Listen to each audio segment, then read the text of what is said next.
The History of English in 10 minutes. Chapter 1. Anglo-Saxon, or whatever happened to the Jutes.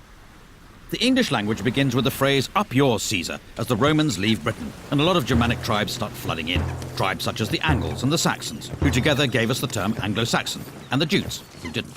The Romans left some very straight roads behind, but not much of their Latin language. The Anglo-Saxon vocab was much more useful, as it was mainly words for simple everyday things like house, woman, loaf, and werewolf. 4 of our days of the week were named in honour of Anglo-Saxon gods. They didn't bother with Saturday, Sunday and Monday, as they'd all gone off for a long weekend. While they were away, Christian missionaries stole in, bringing with them leaflets about jumble sales and more Latin. Christianity was a hit with the locals and made them much happy to take on funky new words from Latin like martyr, bishop and font. Along came the Vikings, with their action man words like drag, ransack, thrust and die. They may have raped and pillaged, but they were also into give and take, 2 of around 2,000 words they gave English, as well as the phrase, "Watch out for that man with the enormous axe." Chapter 2. The Norman Conquest, or Excuse My English. 1066. True to his name, William the Conqueror invades England, bringing new concepts from across the Channel like the French language, the Doomsday Book, and the duty-free Gaulois multipack. French was de rigueur for all official business, with words like judge, jury, evidence and justice coming in and giving John Grisham's career a kick-start. Latin was still used ad nauseam in church, but the common man spoke English, able to communicate only by speaking more slowly and loudly until the others understood him. Words like cow, sheep and swine come from the English-speaking farmers, while the à la carte versions, beef, mutton and pork, come from the French-speaking toffs, beginning a long-running trend for restaurants having completely indecipherable menus. All in all, the English absorbed about 10,000 new words from the Normans, though they still couldn't grasp the rules of cheek-kissing. The bonhomie all ended when the English nation took their new warlike lingo of armies, navies and soldiers and began the 100 Years' War against France. It actually lasted 116 years, but by that point no one could count any higher in French, and English took over as the language of power. Chapter 3. Shakespeare, or a plaque on both his houses. As the dictionary tells us, about 2,000 new words and phrases were invented by William Shakespeare. He gave us handy words like eyeball, puppy dog and anchovy, and more show-offy words like dauntless, besmirch and lackluster. He came up with the word alligator, soon after he ran out of things to rhyme with crocodile. And a nation of tea drinkers finally took him to their hearts when he invented the hobnob. Shakespeare knew the power of catchphrases as well as biscuits. Without him, we'd never eat our flesh and blood out of house and home. We'd have to say good riddance to the green-eyed monster, and breaking the ice would be as dead as a doornail.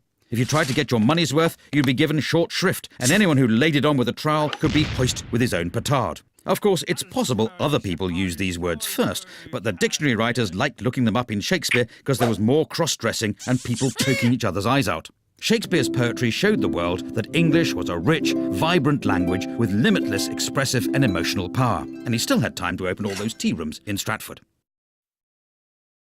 Chapter 4. The King James Bible, or Let There Be Light reading. In 1611, the powers that be turned the world upside down with a labour of love, a new translation of the Bible. A team of scribes with the wisdom of Solomon went the extra mile to make King James' translation all things to all men, whether from their heart's desire to fight the good fight or just for the filthy lucre. This sexy new Bible went from strength to strength, getting to the root of the matter in a language even the salt of the earth could understand. The writing wasn't on the wall, it was in handy little books, with fire and brimstone preachers reading it in every church. Its words and phrases took root to the ends of the earth, or at least the ends of Britain.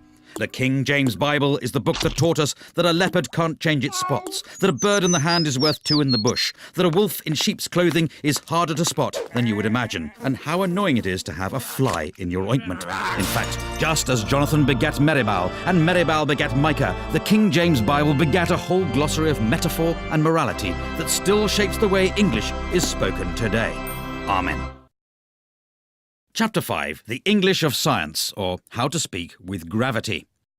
Before the 17th century, scientists weren't really recognised, possibly because lab coats had yet to catch on. But suddenly Britain was full of physicists. There was Robert Hooke, Robert Boyle, and even some people not called Robert, like Isaac Newton. The Royal Society was formed out of the Invisible College, after they put it down somewhere and couldn't find it again. At first they worked in Latin.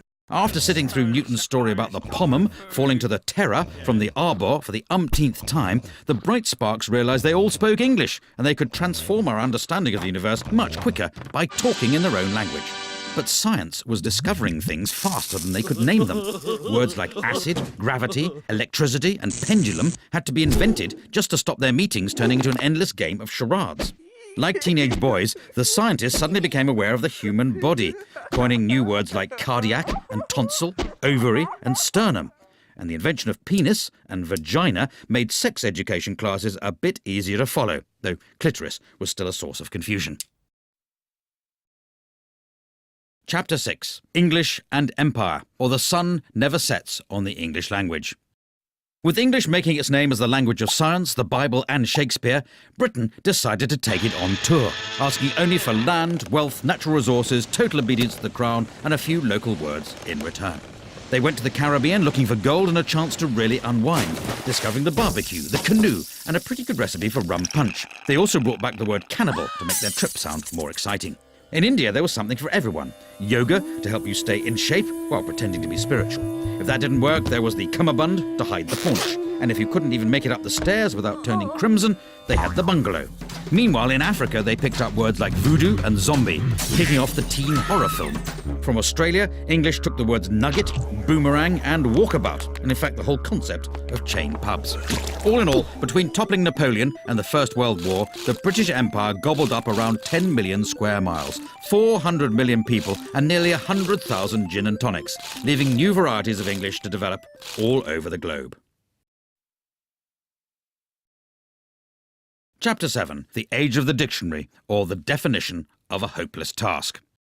With English expanding in all directions, along came a new breed of men called lexicographers, who wanted to put an end to this anarchy, a word they defined as what happens when people spell words slightly differently from each other. One of the greatest was Dr. Johnson, whose Dictionary of the English Language took him 9 years to write. It was 18 inches tall and contained 42,773 entries, meaning that even if you couldn't read, it was still pretty useful if you wanted to reach a high shelf. For the first time, when people were calling you a pickle herring, a jobbernowl, or a fopdoodle, you could understand exactly what they meant, and you'd have the consolation of knowing they were all using the standard spelling.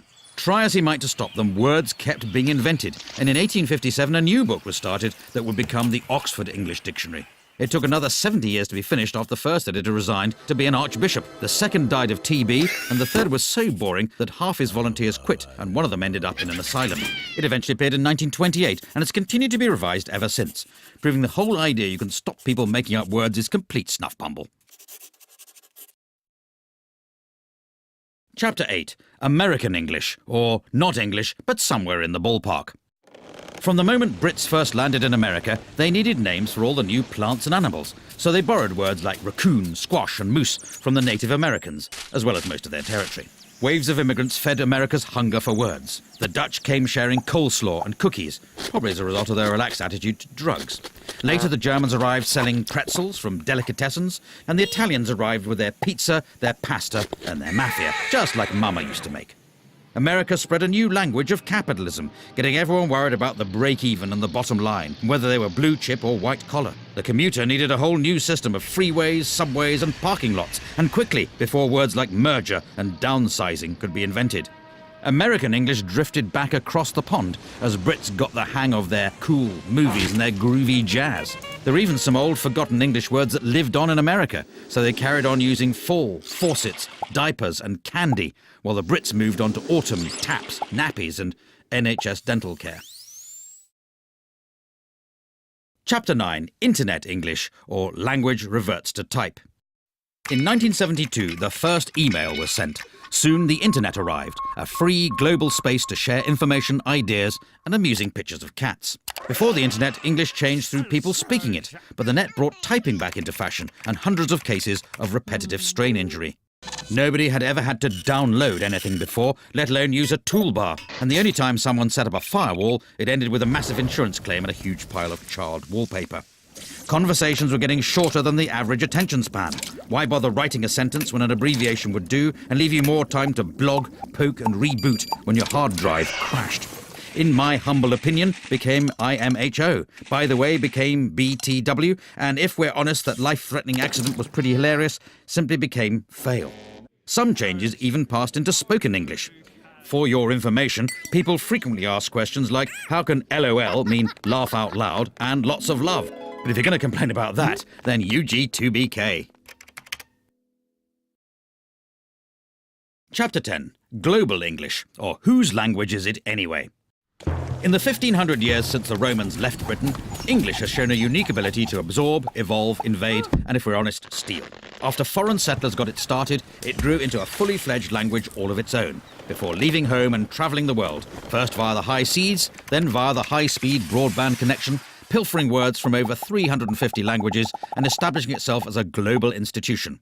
All this despite a written alphabet that bears no correlation to how it sounds and a system of spelling that even Dan Brown couldn't decipher. Right now, around 1.5 billion people speak English. Of these, about a quarter are native speakers, a quarter speak it as their second language, and half are able to ask for directions to a swimming pool. There's Hinglish, which is Hindi English, Chinglish, which is Chinese English, and Singlish, which is Singaporean English, and not that bit where they speak in musicals. So in conclusion, the language has got so little to do with England these days, it may well be time to stop calling it English. But if someone does think up a new name for it, it should probably be in Chinese.